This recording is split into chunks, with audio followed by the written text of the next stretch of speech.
Little warning right now. We've been wrestling fans for 25 years, and this year, well, we might tell you how it is for this WrestleMania. So we might drop some curse words. We might drop some opinions you might not like, but hey, thanks for watching. Let's get to WrestleMania Night 1.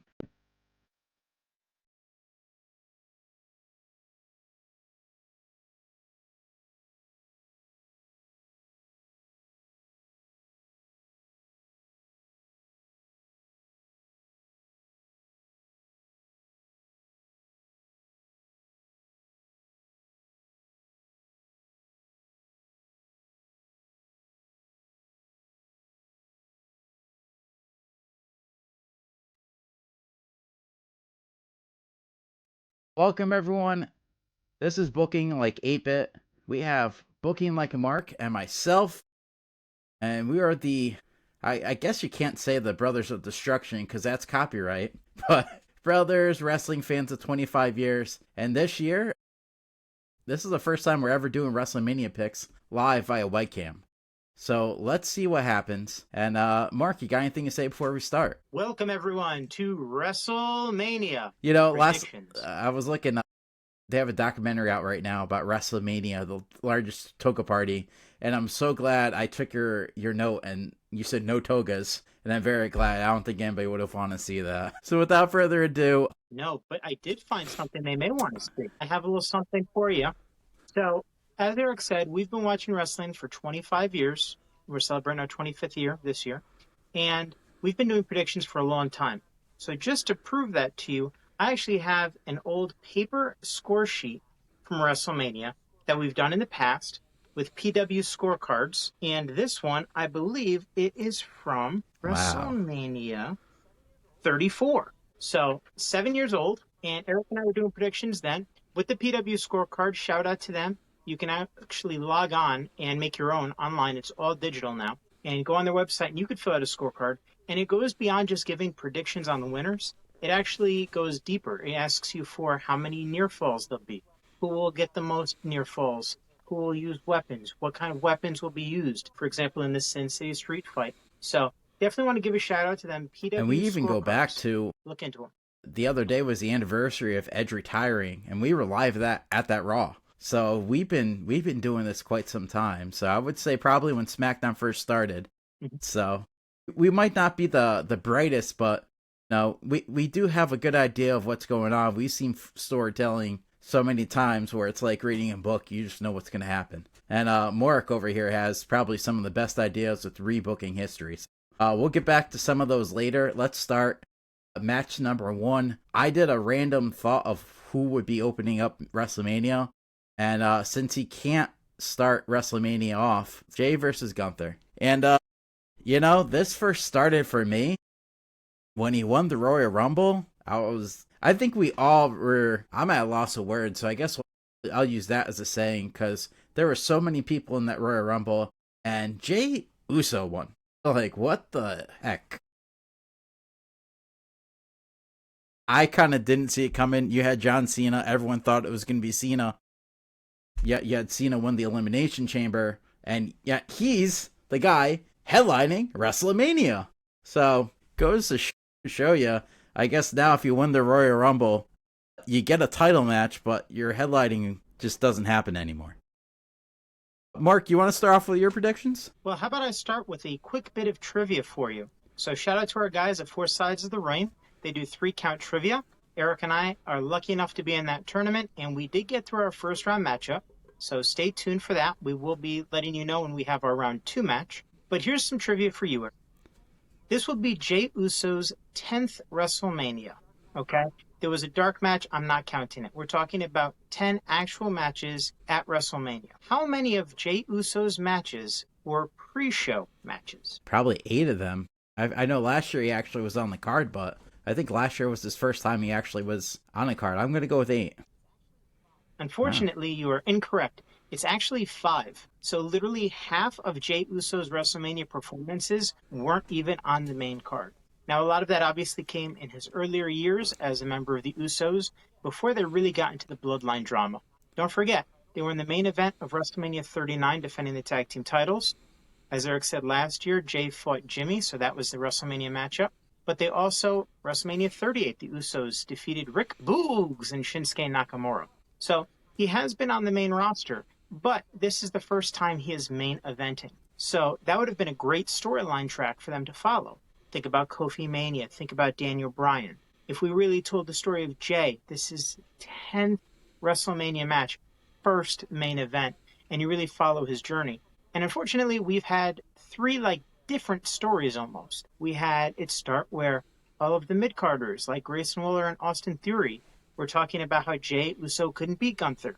Then we transitioned to story number 2. Jey Uso was getting into his own head and messing up moves. Then we went to story number 3, where now Gunther targeted Jay's brother. So this story, because they've had to fill so much time since the Royal Rumble, I don't actually now have a problem with Jay winning the Royal Rumble, but the storytelling from the Rumble to this point, that I do have a problem with.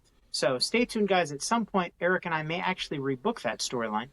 But with the story they did give us and the match that we will be seeing at WrestleMania, I'm picking Jey Uso to defeat Gunther for the World I completely agree with you. Different story-wise, I personally feel like, I've told you this before, and I'll tell everyone here watching that I feel like they're saying Netflix doesn't have a hand in creative, but Jey Uso is like one of the most top people bringing in merchandise and everything. I feel like they kind of are nudging they're not saying, oh, you have to have Jey Uso. I think they're nudging, hey, we want this person. Or, I mean, let's look at Raw the past, leading up to WrestleMania.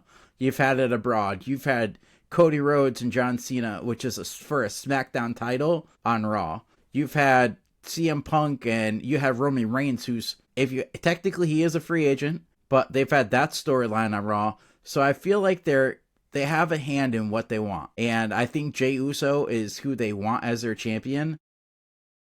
Gunther's great in the ring, but he's not dollars. And let's be honest, WrestleMania is more about dollars and cents now. I mean, if two people go to WrestleMania this year, I work in the car business. You're talking about maybe a Land Cruiser payment, okay? Just a car payment just to sit your butt in the seat to watch a night at WrestleMania. That's just crazy. So it's coming down to dollars and cents, and everyone's got a price, in the words of the $1 Million Man, and Jey Uso. Jey Uso's walking out. And wasn't there a time, I mean, you know history way more than I feel like there was a time where the Royal Rumble winner was just consistently winning WrestleMania. Oh yeah, there was definitely a stretch there. I think back we don't talk about him too much, but if you go back all the way 2001, Stone Cold, 2002, Triple H, 2003, Brock Lesnar, 2004, He Who Shall Not Be Named, 2005, Batista, 2006, Mysterio, 2007, Undertaker. So there was a huge stretch there where all of these guys who won the Royal Rumble went in and won their title matches at WrestleMania. And last year, Cody won it, so I definitely see Jay walking out. The next is, and I was looking at this, refresh my memory. I feel like this is the first time New Day is actually on a PLE. First time in quite some time, but I do have some stats that I'll hit you with in a second about the New Day. Once we pull up that card, there we go. That beautiful WrestleMania card. The New Day actually is 0-7. Yes, the New Day is 0-7 at WrestleMania in matches featuring more than one member. So they have actually never won a tag team match of any kind at WrestleMania. And a lot of people were complaining about this match being on the card, but I actually feel like that possibly is the reason why. So that way we get the WrestleMania moment with the New Day winning the tag team championships. Now, the only time in that stretch since the New Day formed in 2014 that we saw the New Day victorious and celebrating at Mania was Kofi Mania at 35. But again, that was a singles match. So 0-7 in tag team matches. This year, it's going to become 1-7. My prediction is the New Day win the WWE World Tag once Team again, I have to agree with you here. I feel like they turned him heel for a reason. Triple H is all about long-term storytelling. Don't get me wrong, and the War Raiders deserve being champions, but I feel like they have an idea what they want to do with the New Day. And for some reason, I feel like this is going to play into Big E. I know you're the booking guy. I mean, you did a great storyline with with Big E and the New Day this past year, but I definitely feel like something plays in with Big E. I don't see it now, maybe down the road, but something's happening, and there's a reason the tag belts are going to go on the New Day. Unfortunately, my crystal ball is broken on this, but I think we're both going to be 2-0 after this. So we have two more singles matches. I think they're going to have a gap and go with singles matches. And this is not the lineup at all for WrestleMania. I should clarify that. This is just me guessing, what's going to open up the show and what's going to keep it like that. And of course, my thing decided to go a little out of order, so I apologize for that. But we're going to go with match number 3. Jade Cargill against Naomi. So last year, actually, at SmackDown, we were at the SmackDown, one of the SmackDowns before WrestleMania. We saw Jade sign her contract on SmackDown. We saw them actually point to the sign and for WrestleMania for the 6-man tag. And it's interesting that now we're talking this. Refresh my memory. I want to say this is the first time since WrestleMania 20, is it? That a woman match is on the card with no title stipulation? It's actually, I think, WrestleMania 22 I read. And that was Tori Wilson and Candice Michelle. It was a stipulation match. It was a Playboy pillow fight. But it was I was somewhat close. So what do you have here? I mean, this is interesting in my book because you have Jade Cargill. She hasn't had that dominant run in everything, but they turned Naomi heel for a reason, and her promos the past 2 weeks have got me, and I don't know how to go on this. So I want to hear you first, and then I'll see if I change my mind. Well, to be honest with you, just looking from a booking perspective, as I do, I feel like there's more storytelling potential here with Jade getting the win, because then you could transition her into a feud with Bianca over how much Bianca knew about the situation. I feel like Naomi, you could move forward with her winning, but it's also going to be a very heel-heavy show if you follow the rest of my predictions for this WrestleMania. As we said, the New Day were turned heel for a reason. I feel like we don't really need Naomi to get the win here.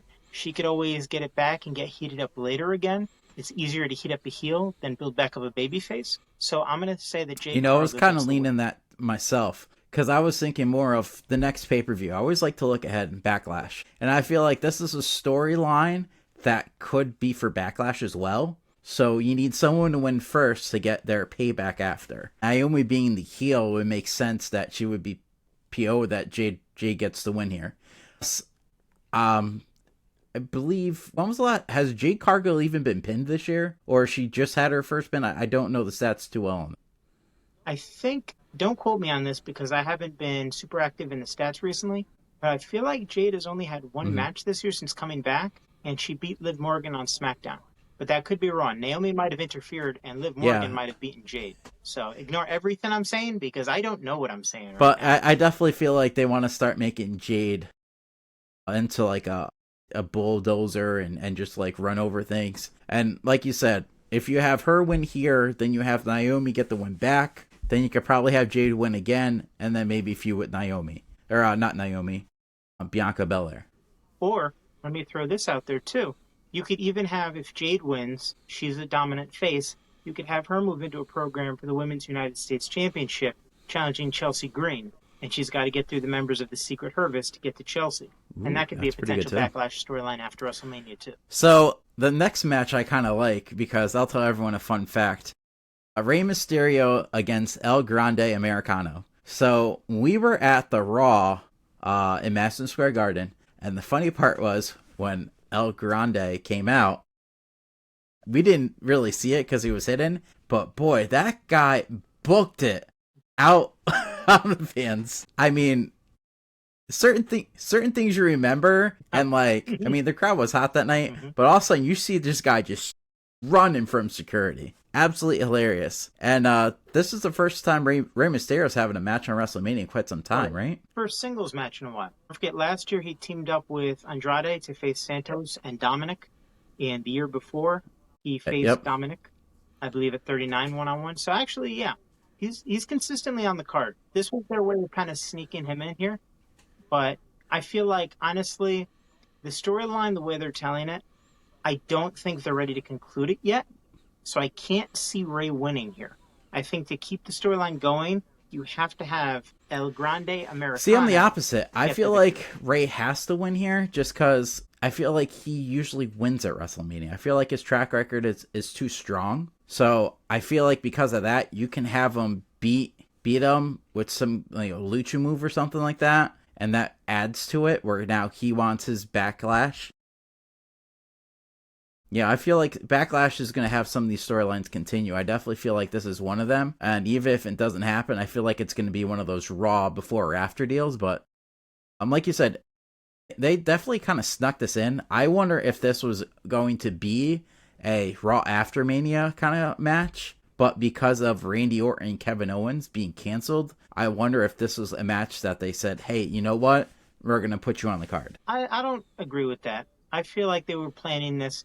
As you said, Ray has a good track record at WrestleMania. So I feel like this was always the game plan, was to put this as a WrestleMania match. But since you bring up possibly going to Backlash, to reinforce my belief that El Grande Americano will get the win, it would make more sense from a storytelling perspective for him to win here and then build up to the eventual rematch where it's mask versus mask. That's where Ray gets the win, ends the storyline as El Grande is masked, and we see if it is. Have you seen the meme out, or it's like a cartoon where it's R-Truth? So I'll put it up real quick.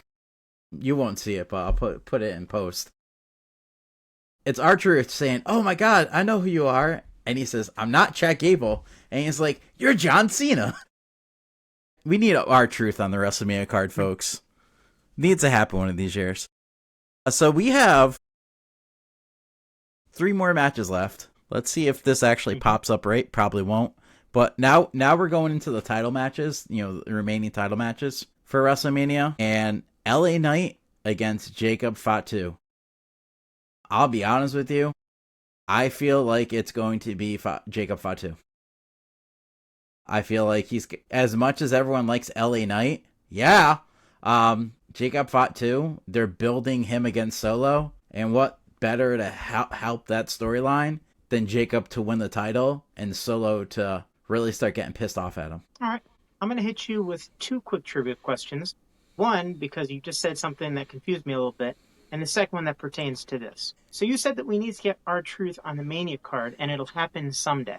So the first trivia question, Eric, is when was the last time R-Truth had a match at WrestleMania? Last year. So I don't know why you're saying one day. He had his WrestleMania moment, I'm pretty sure, last year. But anyways, moving on to this one. As you can see, I am an LA Knight guy. I got my LA Knight shirt. I've got my foam finger. I've got my action figure. But I agree with you here that Jacob Fatu is going to get the win. And that leads me to trivia question number 2. The United States Championship has been defended 10 times at WrestleMania. How many times has the United States Championship changed hands at WrestleMania? I'm thinking either 6 or 7. You got it, 6. So unfortunately, for a while there, it was always the champion was retaining. And the only time that it changed hands was JBL beating He Who Shall Not Be Named at WrestleMania 22. But over the past few years, it's been defended and retained more often. Last year, the triple threat, Logan Paul held on to it. The year before, we saw Austin Theory. He held on to it against John Cena. Now the U.S. title, it's been on a swing of guys retaining. But as I said, I agree with you. This year, it is changing I like to throw this Jacob in, Fatu too. It got really weird where he was number 1 contender for the title, and then he had to win a triple threat to get into a triple threat to be number 1 contender. And you had Shinsuke win the title, never defended it, and then he loses defending it. So, to have the title go on Fatu, I don't think Shin would have been the person. But I feel like LA Knight could. I agree with that. Definitely. But to be completely honest with you, this is one of those matches that if WrestleMania was only one night, this match would not be a WrestleMania. This would have been the go-home show on SmackDown, 100%. Yeah, aren't they what are they doing? 2 hours pre-show, then you have your 4-hour show and a 2-hour post-show or something this year? Yes, but the pre-show now is just a lot of video packages and interviews and stuff. It's more like a pre-game show for a sporting event, so you don't have pre-show matches. So it's just the main card matches. You'll have 4 hours of that. So that's all you really need to watch. Everything else. All right, we have match number 6. I'll be honest with you. I felt like this in the beginning wasn't going to be great, and I still don't feel it's great. Tiffany Stratton defending against Charlotte. I don't know. I mean, I feel like, I mean, you look at both Royal Rumble winners this year, and I hate to say this, but they kind of like, there's like no momentum. You know, it's the road to WrestleMania, and you're doing 25 getting on a highway, and the speed limit's 75. Congratulations. We're walking. And honestly, I feel like Charlotte coming back, you know, this gives me the vibes when Dave Bautista won the Royal Rumble, and no one really cared. And it makes you wonder. I know they threw some jabs a couple weeks ago. I'm not going to say what it was, but I don't know on this one. I mean, it's in my opinion, it's super obvious what's going to happen, but to me, I don't agree with it. But you know, they're going to put the belt on Charlotte. Don't ask me why. Maybe they think it's good for business. I don't. I think she's boring. Granted, she's athletic, but I feel like her time is over. You know, I feel like there's so many other people who could actually be like in a top position, like Tiffany.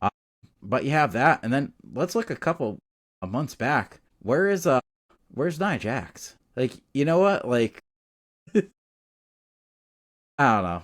And it's like I said with our thing, you know, we'll tell you how it is. You know, maybe everyone else agrees with us. You know, this is kind of like the boringest. I mean, they've been trying to do everything they can to get this going, but I mean, I don't know if anyone else is used the term margarita match, but to me, this is my margarita match of the night. Well, part of my problem with this, and I ran a very short poll on the Booking Like a Mark X account, and people wanted me to possibly rebook this one. So I'm going to give you a little bit of my problems with it and then a little bit of how I would have done it.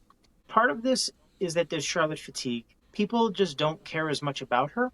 I don't agree with you. I feel like Tiffany can possibly get the win. I don't think it's an obvious Charlotte win because Charlotte has put people over at WrestleMania. WrestleMania 39, good example. She put over Rhea. In fact, Charlotte's record at WrestleMania is 4-3. So she has a couple of losses under her belt. But where the Charlotte fatigue comes into play, her record, like I said, is 4-3. So out of those 7 matches, all 7 were for women's world championships. If Charlotte's on the card at WrestleMania, she is in a title match. And that's where people have gotten tired of it. Going into this, when she won the Rumble, they went with her picking Tiffany. Here's how I would have rebooked it. I would have had her originally decide, okay, you know what? I'm going to go after Tiffany. She would announce it, but they would play nice for a little bit. Remember, when Charlotte won the Rumble, she was supposed to be a face. There'd be a little bit of respect, and you could have stretched that out for a few weeks where Charlotte says that she sees a lot of herself in Tiffany. Then I would have actually had Charlotte be the one to team with Tiffany at Elimination Chamber. I understand why Trish was in the match, but if you wanted Trish involved, she could have been a special referee or special enforcer. For this storyline, Charlotte and Tiffany, both faces, team up against Nia Jax and Candice LeRae. After they win, Charlotte turns on Tiffany. She goes full heel, and she says, I do see a lot of myself in you because you're just a Charlotte Flair clone. Then now you have the second part of the storyline from Elimination Chamber to WrestleMania, where you have Charlotte as the heel, Tiffany as the face. And Tiffany is going out of her way to prove that she is not Charlotte Flair. For example, Charlotte Flair, she got into the business because of her name. Tiffany Stratton got in because of her athleticism. WWE actually sought her out to bring her in. Plus, Tiffany would make it very, very clear. Charlotte may have won the Royal Rumble, but Tiffany has forged her own path. Her first title win came from winning Money in the Bank. Heel Charlotte would say, oh, that's very bold of you. You cashed in Money in the Bank. Then Tiffany, though, has a trump card because she did then, in fact, retain the championship against the former champion, one-on-one, face-to-face, no cash-in.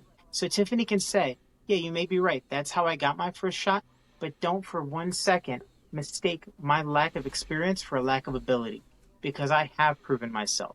And at WrestleMania, I'm going to prove that I'm not the next Charlotte Flair, but I'm the first Tiffany Stratton. Either way, in my booking or the real one, I think Tiffany Stratton retains the WWE. You know, I think I need to go get a poster board and go to Stanford train station and say, hire this man. That's fantastic. That really is.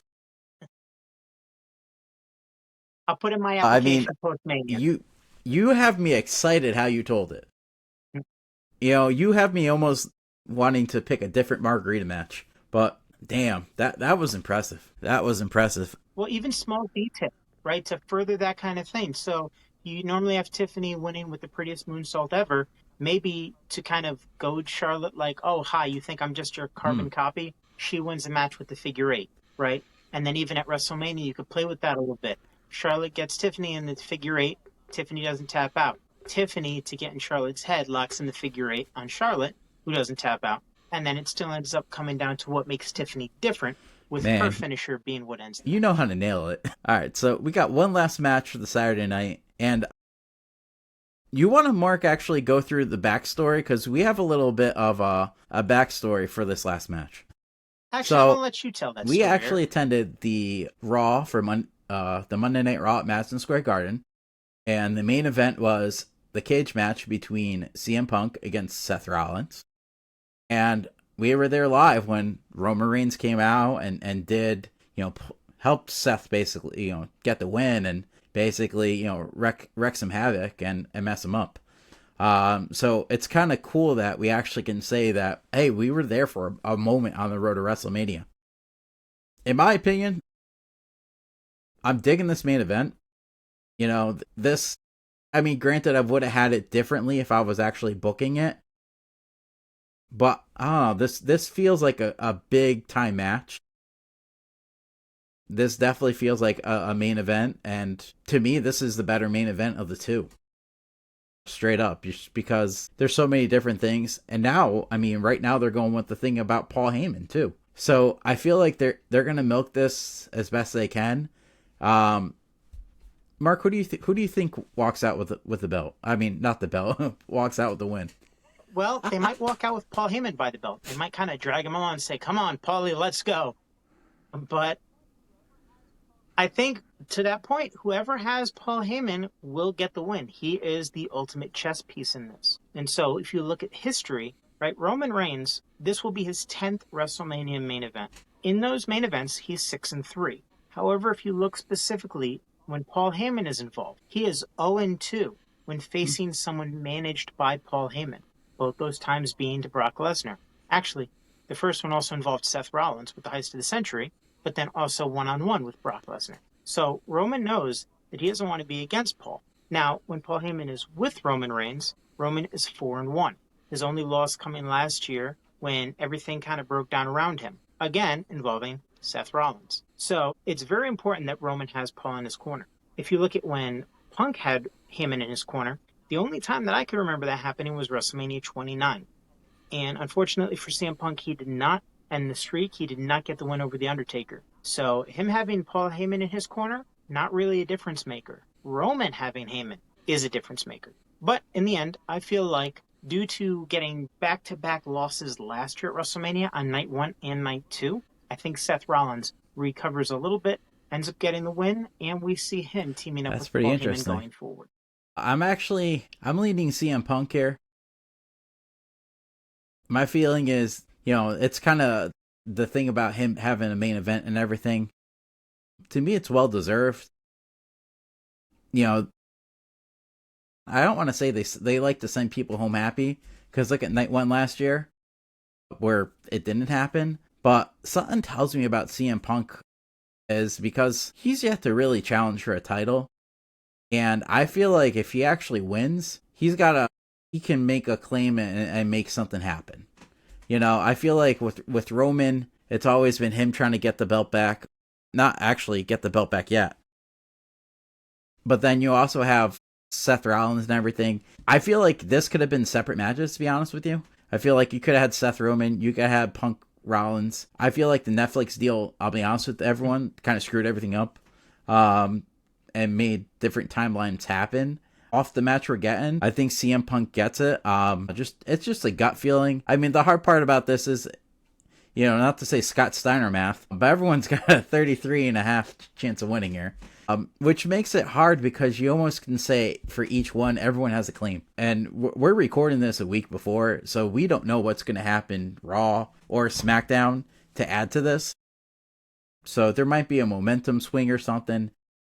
But I'm going to take CM Punk, and I feel like they put him in the main event for a reason. Got anything to add there? Are you all good? Honestly, I actually I wasn't a huge fan of this match when the rumor mill started that it would be happening. Obviously, the big idea was that you'd have Roman Reigns versus The Rock, and originally, before they pushed it up to be on the debut episode of Netflix, of Raw on Netflix rather, it was supposed to be Punk and Rollins at WrestleMania, and both those matches would have excited me more. But this one, it's gotten me a little bit more excited just because, like you said, the unpredictability of it. A lot of these, I wouldn't be surprised if you and I got most of our predictions correct. From a storytelling perspective, it just makes the most sense to have guys like The New Day, Jacob Fatu, all these people, Jey Uso, getting wins. It's more predictable. But this one, we have different opinions, and honestly, you can make the case for Roman to win too. It's completely unpredictable. That's what's got me excited about it now.